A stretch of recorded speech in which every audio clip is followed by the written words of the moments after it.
35 years after the 1984 premiere of the movie series, Terminator Resistance sees its release on the PS4, Xbone, and Windows PC.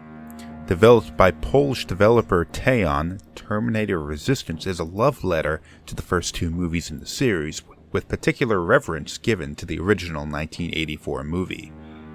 Resistance is a first-person shooter that takes place during the post-apocalyptic war against Skynet, partially depicted in the first two movies, again with a greater resemblance to the first movie.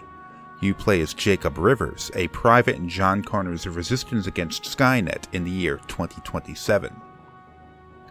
Rivers spends the game hiking back and forth between a few quasi-open-world maps and a couple of hub maps where he picks up missions and interacts with a handful of other characters in the game.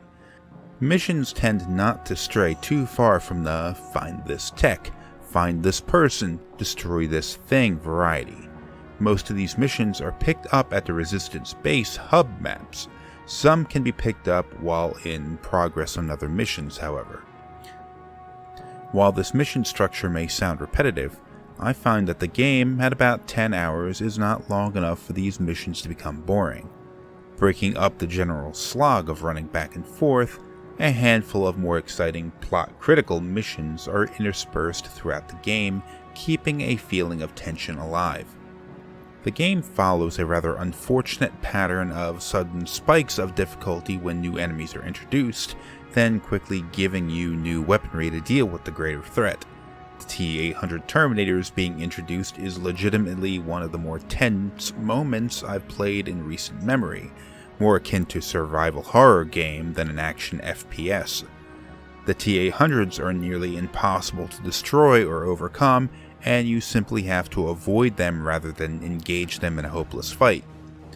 But the gods of plot convenience intercede, and you are given weapon upgrades which make fighting the Terminators rather trivial. This happens again with the Infiltrator models, then the Hunter-Killers after them. By the end of the game, I find myself slaughtering my way through whatever Skynet seems to be capable of throwing at me. The game includes a rudimentary RPG system. You gain levels by completing objectives which grant you skill points. These can then be applied to weapon skills, explosive, crafting, toughness, stealth, and various other basic RPG options.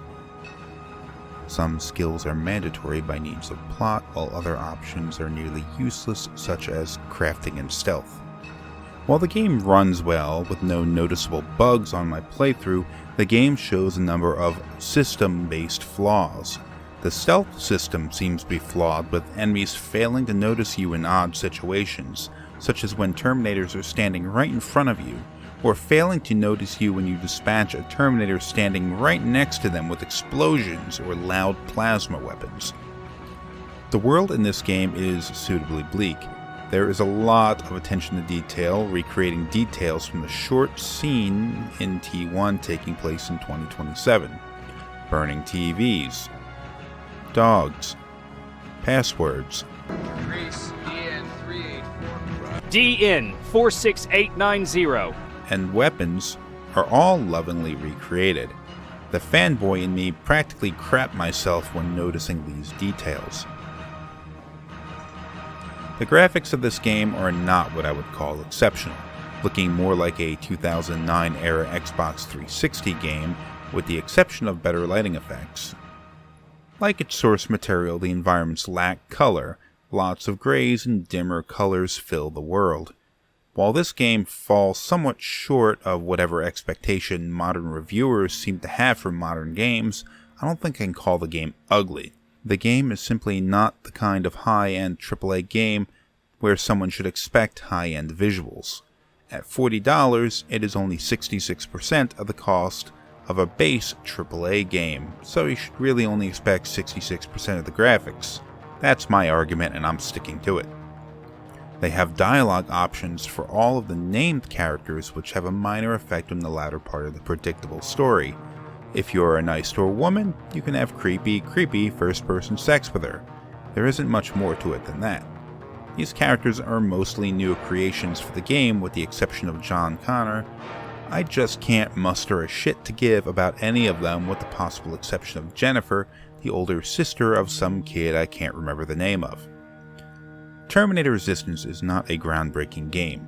The shooting mechanics are so-so, the story is a bit predictable and non-consequential. Still, I couldn't help but enjoy this game, even if my interest is carried by nostalgia. So that's what I would recommend this game for.